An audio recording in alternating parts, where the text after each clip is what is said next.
ভগবান ওদের বাপের সম্পদ নয়, ভগবান প্রত্যেকের সম্পদ।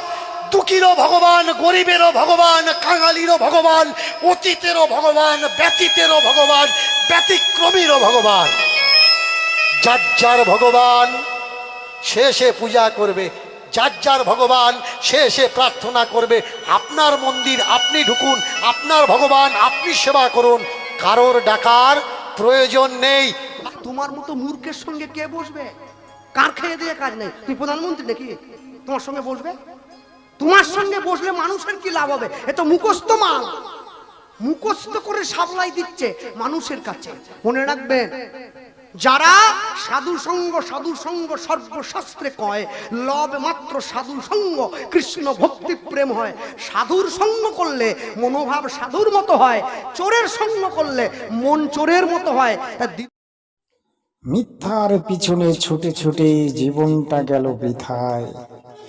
শুধু গ্লানি ভরা মন আর কুসংস্কার ভরা জীবন। এই জীবনের বাতি যখন নিভে যাবে, তখন তুমি কোথায় যাবে সেটা কি তুমি কখনো ঠিক করে রেখেছো? তোমার মৃত্যু নয়, মৃত্যু হয় দেহের, সেটা কি তুমি জেনে রেখেছো? এই কথাগুলির সত্যতা জানার জন্যে আজ আপনি তৈরি থাকুন আর ভিডিওটি শেষ পর্যন্ত দেখুন। আপনি অনেক কিছু জানতে পারবেন সৎসাহে। কারা? আমরা সেই ভারতীয়, আমরা যেমন ভক্তি করে মানুষকে খাওয়াতে পারি। হিন্দিতে একটা মুহাবরা আছে, दूध मांगोगे तो खीर देंगे, दूध मांगोगे तो खीर देंगे, पर कश्मीर मांगोगे तो আমাদের কাছে এসে খাওয়ার জন্য চাইবে তো নিজের খাবারটাও উজাড় করে দেব। কিন্তু আমাদের ঘরে এসে কোনো ছেলেকে সাধু বানানোর চেষ্টা করবে তো তোমাদের ঘর আগুন লাগিয়ে ছেড়ে দেব। সাধু করতে হয় তোমরা তোমাদের ছেলেকে সাধু করো, কিন্তু আমরা আমাদের ছেলেকে ডাক্তার করব, উকিল করব, ব্যারিস্টার করব, পুলিশ করব, মিলিটারি করব। কারণ এই দেশ বাঁচাতে গেলে, বিশ্বের মাঝখানে আবার ভারতবর্ষকে বিশ্বগুরু করতে গেলে এই দেশে শিক্ষার দরকার, জ্ঞানের দরকার, চেতনার দরকার। অন্ধ ধর্ম দিয়ে কখনো ভারতবর্ষকে বিশ্বগুরু করা যাবে না। উঠুন, জাগুন, জেগে উঠুন, প্রতিবাদ করতে শিখে নিন, বাস্তব ভাষাটা বলতে শিখুন, সত্য কোনটা জানতে শিখুন। এখন কটা বাজে? কটা বাজে? 2:45 বাজে। এখন যে 2:45 মানে পারফেক্ট টাইম। যে ঘড়ি আবিষ্কার করেছে কখনো প্রশ্ন করেছেন এখন যে 2:45 পারফেক্ট 3টে, ও জানলো কি করে? এটাই যে 3টে। দুপুর 1টা কখন হয়? দুপুর 1টা কখন হয়? দুপুর বেলা হয়। 1টা কখন হয়? দুপুর বেলা। 1টা কখন হয়? গভীর রাত্রে বেলা। সূর্য যখন ওঠে তখন কটা হয়? কোনো সময় 5টা, আবার কোনো সময় 6টা। বলুন তো, সূর্য যখন ওঠে তখন তো 1 হওয়ার কথা ছিল, তখন 5টা হবে কেন? কি ভুল বললাম নাকি ঠিক বললাম? কখনো ভেবেছেন যে সূর্য উঠলেই তো 1 শুরু হয়, মানুষ ঘুম থেকে উঠলেই তো দিন শুরু হয়, তখন 1 হওয়ার দরকার নাকি তখন 6 হওয়ার দরকার? তাহলে জিজ্ঞাসা করুন কোনটা ঠিক আর কোনটা ঠিক না। আমাদের কেউ বলে দিয়েছে। আর সেই কলুর বেল, কলু মানে যারা তেল বের করে ঘানিতে, ওরা কি করে? ষাঁড়ের চোখ বেঁধে দেয়। ষাঁড় বুঝতে পারে না, ষাঁড় হাঁটতে থাকে, ষাঁড় মনে মনে করছে আমরা অনেক দূরে যাচ্ছি, অনেক দূরে যাচ্ছি। চোখ যখন খোলে দেখে আমরা কোথায় যাইনি, এক জায়গায় পাক খাচ্ছি। তোমরা যারা জায়গা জমি বেচে বৈকুণ্ঠে যাওয়ার জন্যে এই ব্রাহ্মণ বৈষ্ণবদের দান দিয়ে দিচ্ছ, কখনো ভেবেছ তোমরা বৈকুণ্ঠে যাবে না? চোখ বাঁধা তোমাদের, অজ্ঞানের চোখ, কাপড় দিয়ে তোমাদের চোখ বেঁধে রেখেছে।